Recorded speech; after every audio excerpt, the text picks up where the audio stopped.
Периодически я делаю 3D-доску номер 11. Ну, многие, наверное, помнят, когда склеиваются тонкие полоски, затем сгибаются под определенным углом. У меня возникла идея, а что сделать, что получится, если эти полоски, эти доски разрезать вот так перпендикулярно и изогнуть, еще раз склеить. Что из этого получится? Можно, конечно, было их и не изгибать, а потом разрезать, но раз у меня уже есть готовые заготовки, попробую в таком виде. Вот у меня есть одна полная доска и одна доска, сделана из остатков, то есть она маленькая для изготовления полноценной доски, поэтому сейчас вот так вот склею, волна подходит, затем распилю на полоски и еще раз склею в изогнутом виде.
Пилить буду под небольшим углом, вот, чтобы получить не квадраты вот здесь, а небольшие ромбы.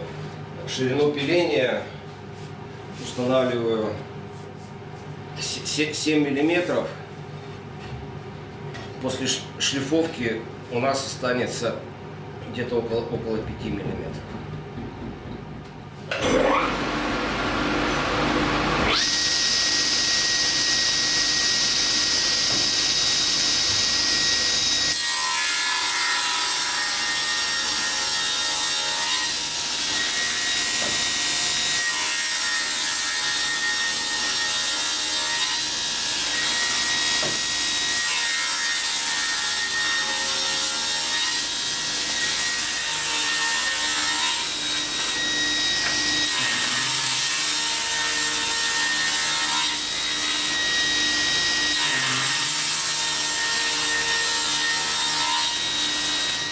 Поверхность после циркулярки не очень пригодна для склеивания, то есть она недостаточно гладкая, поэтому сейчас шлифовка.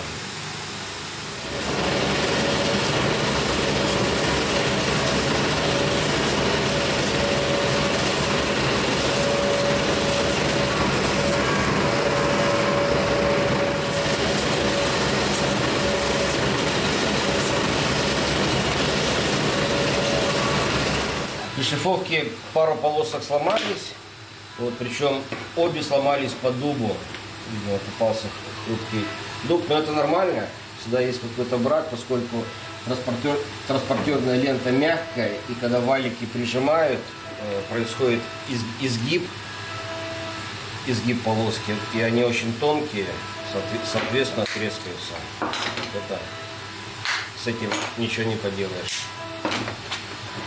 Вот сейчас начинаем собирать оставшиеся. Теперь собираем доску. Если вот так склеить и загнуть, но здесь будет небольшой взлив, но мне кажется, не очень красивый будет рисунок, поэтому каждую вторую полоску переворачиваем на 180 градусов. В этом случае цвета будут перемешаны, и вот эти ромбики будут наклонены в другую сторону.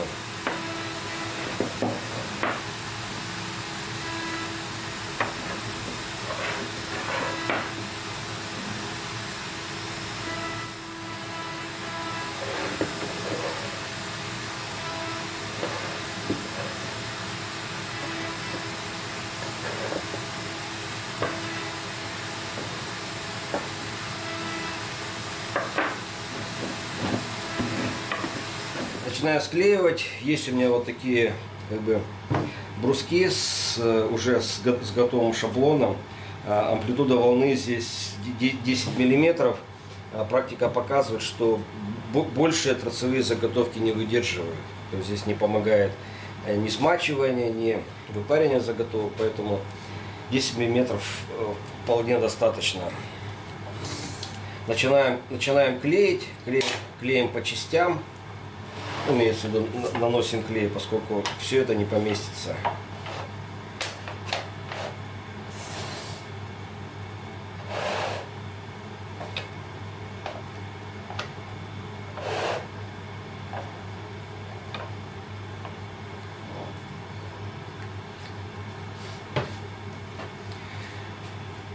Клея нужно наносить достаточно много, то есть перед сжатием заготовки должны быть влажные, поскольку при изгибе будет происходить сдвиг полосок относительно друг друга. Должно быть достаточно клея, чтобы было хорошее скольжение.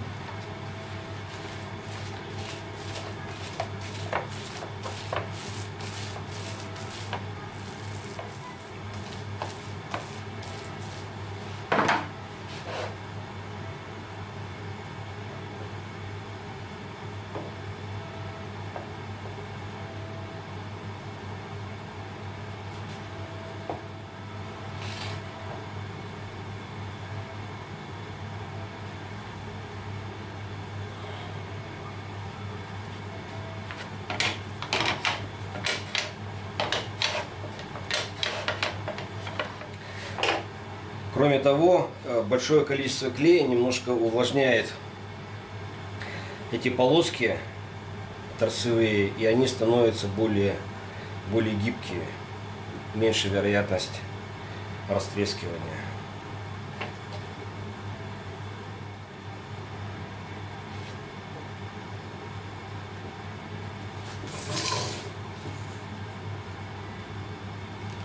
Все, начинаем стягивать струбцинами.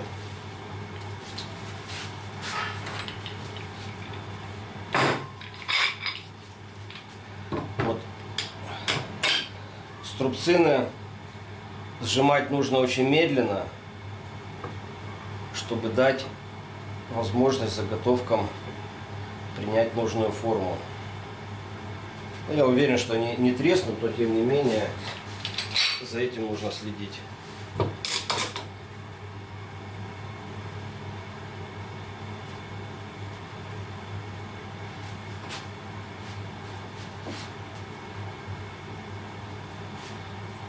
Две с одной стороны и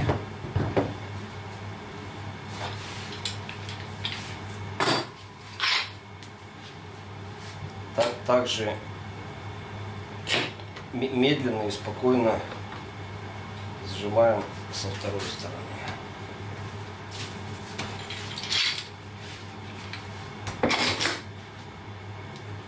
Нижние подтягиваем, поскольку они будут ослабляться, когда верхние будут сжиматься.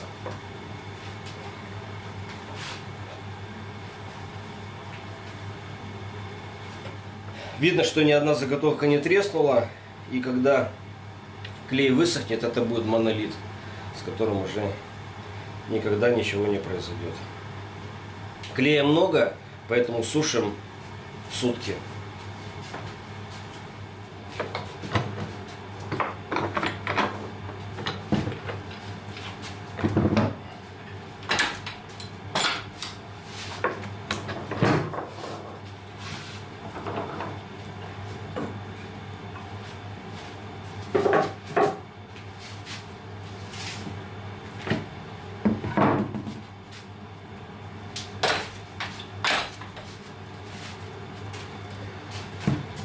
Все, полоски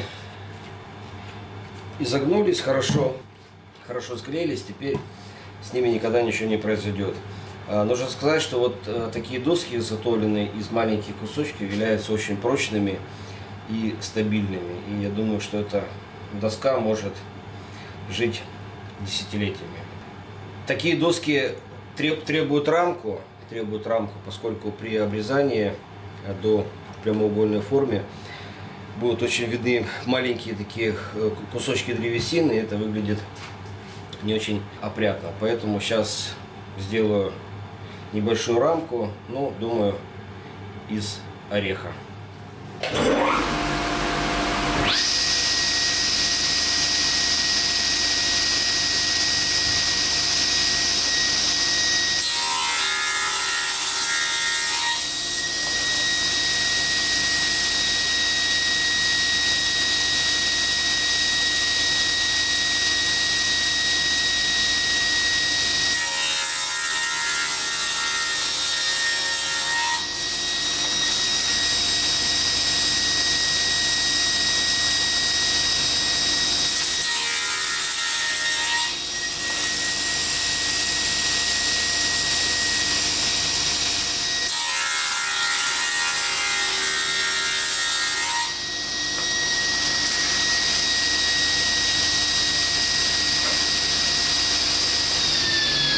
То, о чем я говорил, здесь рисунок неровный, и при шлифовании все вот это будет меняться, и ровно никогда не добиться. Поэтому лучше сделать небольшую рамку.